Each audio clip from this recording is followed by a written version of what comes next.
1996 August 15 മാതാവിന്റെ സ്വർഗാരോപണ തിരുനാൾ ദിനത്തിൽ അർജന്റീനയിലെ Buenos എയറസിൽ saint Mary ഇടവകയിൽ ദിവ്യബലി മധ്യേ കാർമികൻ വിശുദ്ധ കുർബാന കൊടുക്കുന്ന സമയത്ത് ഒരു തിരുവോസ്തി താഴെ വീണു.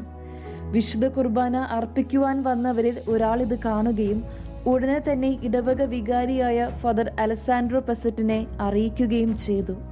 വികാരി അച്ഛൻ ആ തിരുവോസ്തി വെള്ളം നിറച്ച പാത്രത്തിൽ നിക്ഷേപിക്കുകയും വെള്ളത്തിൽ അലിഞ്ഞു ചേരുവാനായി കുറച്ചു ദിവസങ്ങൾ അതെടുത്തു വെക്കുകയും ചെയ്തു.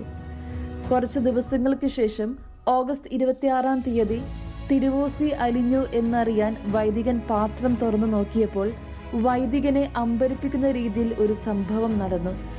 തിരുവോസ്തി വെള്ളത്തിൽ അലിഞ്ഞു ചേരുന്നതിന് പകരം രക്തമായും മാംസമായും മാറിക്കഴിഞ്ഞിരുന്നു. ഉടനെ തന്നെ വികാരി ഫാദർ അലക്സാൻഡ്രോ ബ്യൂണസ് എയറസിന്റെ അന്നത്തെ ആർച്ച് ബിഷപ്പ് ആയിരുന്ന കത്തോലിക്ക സഭയുടെ ഇപ്പോഴത്തെ മാർപ്പാപ്പയായ കർദിനാൾ ജോർജ് മാരിയോ ബെർഗോഗ്ലിയോട് നടന്ന കാര്യങ്ങൾ വിശദീകരിച്ചു. ഇതിനെക്കുറിച്ച് കൂടുതൽ ശാസ്ത്രീയ പഠനങ്ങൾ നടത്തുവാൻ കർദിനാൾ ഗവേഷകരോട് ആവശ്യപ്പെട്ടു.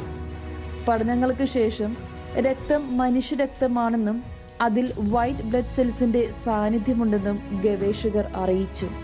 പിന്നീട് 1999 ഒക്ടോബർ 21 ജനിതകപരമായ പഠനങ്ങൾക്ക് വേണ്ടി സാൻ ഫ്രാൻസിസ്കോയിലെ ഫോറൻസിക് അനാലിറ്റിക്കൽ ജെനറ്റിക്സ് ലബോറട്ടറിയിലേക്ക് ഇതിന്റെ സാമ്പിളുകൾ അയച്ചു.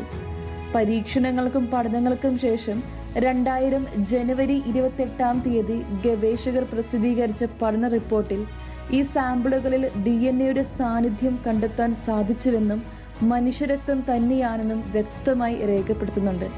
2000 മാർച്ചിൽ കോശങ്ങളുടെ പഠനങ്ങളിൽ വിദഗ്ധനായ ഡോക്ടർ റോബർട്ട് ലോറൻസും നീണ്ട ഗവേഷണങ്ങൾക്ക് ശേഷം ഇതേ കണ്ടെത്തലുകളിൽ എത്തിച്ചേർന്നു. തുടർന്ന് 2001 ഇറ്റലിയിലെ ലാൻസിയാനോ പട്ടണത്തിലെ ദിവ്യകാരുണ്യ അത്ഭുതത്തിന്റെ പഠനങ്ങൾ നടത്തിയ ഡോക്ടർ എഡ്വേർഡ് ലിനോലിയും 2002 ഓസ്ട്രേലിയയിലെ യൂണിവേഴ്സിറ്റി ഓഫ് സിഡ്നിയിലെ ഗവേഷകനായ പ്രൊഫസർ ജോൺ വാക്കറും പഠനങ്ങൾക്ക് ശേഷം ഈ സാമ്പിൾ കഠിനമായ ദുഃഖങ്ങൾ അനുഭവിച്ച ഒരു മനുഷ്യന്റെ ഹൃദയത്തിലെ കോശങ്ങളാണെന്ന നിഗമനത്തിൽ എത്തിച്ചേരുകയുണ്ടായി.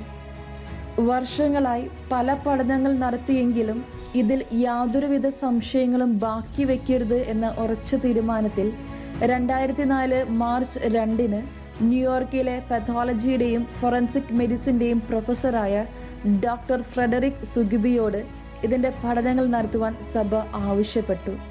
തുടർന്ന് 2005 മാർച്ച് 26 ഡോക്ടർ ഫ്രെഡറിക് പ്രസിദ്ധീകരിച്ച തന്റെ ഗവേഷണ റിപ്പോർട്ടിൽ വളരെയധികം യാതനകൾ അനുഭവിച്ച ഒരു മനുഷ്യ ഹൃദയത്തിലെ ലെഫ്റ്റ് വെൻട്രിക്കിളിലെ മയോകാർഡിയം ടിഷ്യൂസ് ആണിതെന്ന് വ്യക്തമായും സ്പഷ്ടമായും രേഖപ്പെടുത്തി. 2006 മാർച്ച് 17 ഗവേഷണ റിപ്പോർട്ടുകൾ കർദിനാളിനെ ഏൽപ്പിക്കുകയും ചെയ്തു.